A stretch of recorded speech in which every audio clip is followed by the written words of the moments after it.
So this is just going to be a quick tutorial on how to replace a headlight bulb on a B8 Audi A4 or S4, and it may be similar on some of the other models, but I only have an A4.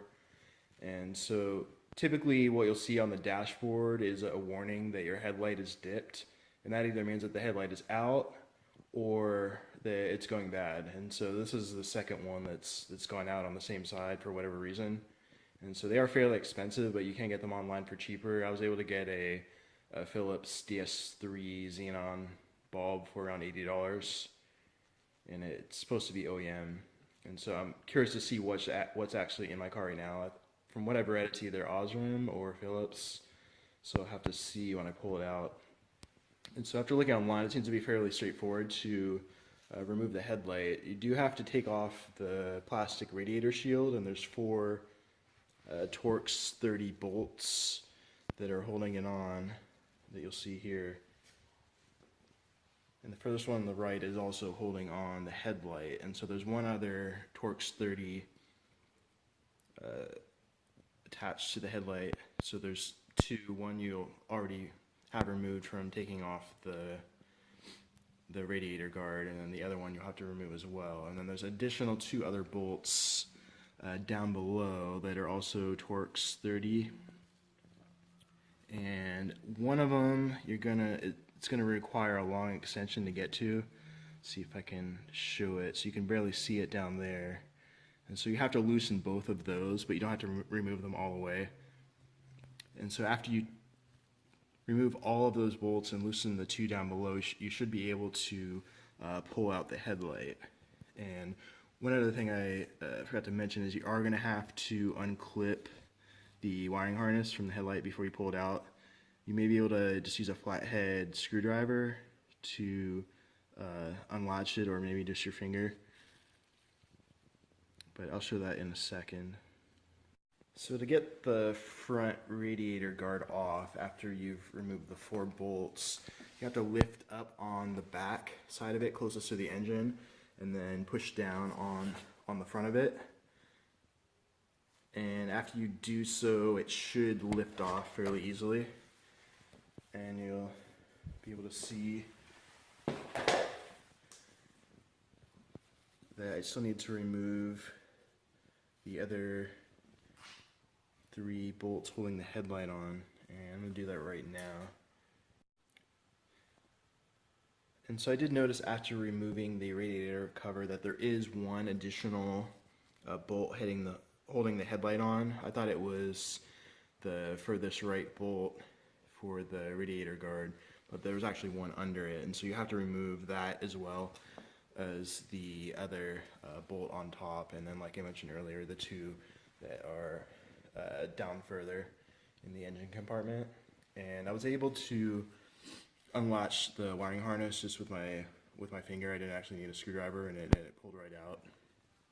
So now I'm going to remove the headlight. I was able to remove the headlight fairly easily. I just pulled from the inside edge and then just sort of tilted it out and just pulled the back side of the headlight, and it slid right out fairly easily. And you can see the 2 other bolts that are down in the engine compartment that you just have to loosen but not remove all the way, and the headlight should come right out.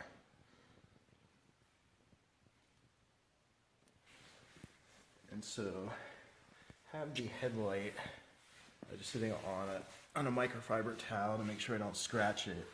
And so essentially all you have to do is twist off this cover counterclockwise, and you should see the bulb inside.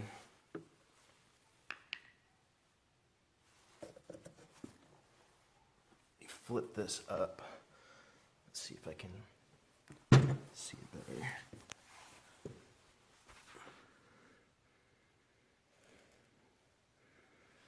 And so all you should have to do is just twist this slightly counterclockwise. So you're probably going to have to pull off the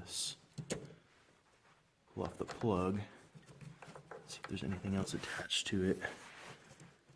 Doesn't look like it, so you should just be able to twist the headlight counterclockwise slightly and pull it out.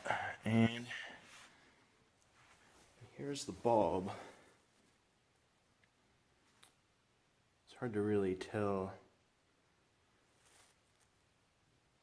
that it was burnt out. There's a little white spot near the top. So take a look at this, and it is actually a Phillips. See if the phone will focus. It is actually a Phillips bulb, and so it looks to be the exact same one that I got on Amazon. So I'm going to go ahead and install the new bulb now. And also one thing to note is to make sure to not touch the bulb with your fingers, because that can cause premature failure of the bulb, because it does get significantly hot, and so just make sure to not touch it with your finger when you're putting the new bulb in. I did want to quickly show the box of the bulb that I got on Amazon. Let's see if it will focus.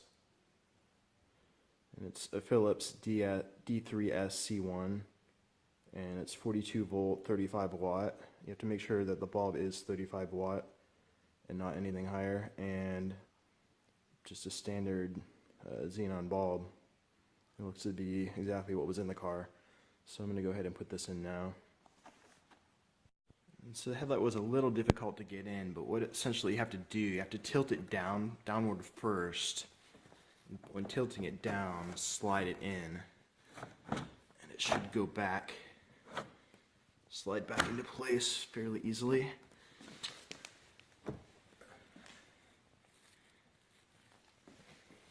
You might have to adjust it slightly. But for the most part, it's in, and then you'll just have to tighten all of the bolts that you either took out or loosened, and place the radiator shield back on and insert the 4 bolts that were holding that in place, and then you should be able to test out your headlight and make sure that it works.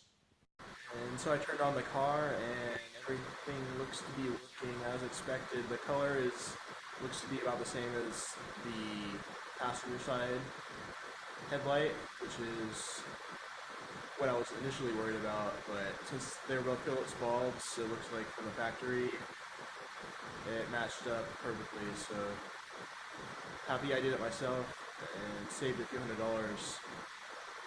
So hopefully this brief tutorial helped you out. If you have any questions, let me know. Thanks.